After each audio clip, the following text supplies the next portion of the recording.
हेर्नुहोस्, यो चीनको प्रसिद्ध ग्लास ब्रिज हो। संसारकै सबैभन्दा अचम्म लाग्दो र अलि डर लाग्ने पर्यटकीय आकर्षणमध्ये एक मानिन्छ। यो हजारौं फेयर फिटको उचाइमा बनाइएको छ।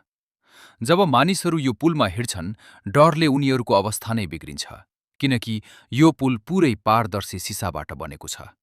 यसमा हिँड्दा तलको गहिरो खोज स्पष्ट देखिन्छ, जसले धेरैको पसिना छुटाउँछ।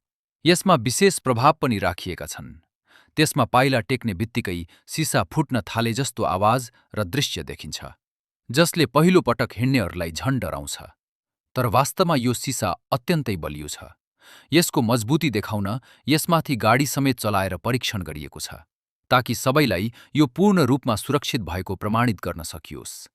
सन् 2016मा खुला गरिएको यो ग्लास ब्रिज त्यतिबेला संसारकै सबैभन्दा लामो र सबैभन्दा अग्लो ग्लास ब्रिज मानिएको थियो। यदि तपाईलाई साहसिक यात्रा मनपर्छ भने यो ठाउँ तपाईका लागि एकदमै उपयुक्त गन्तव्य हो।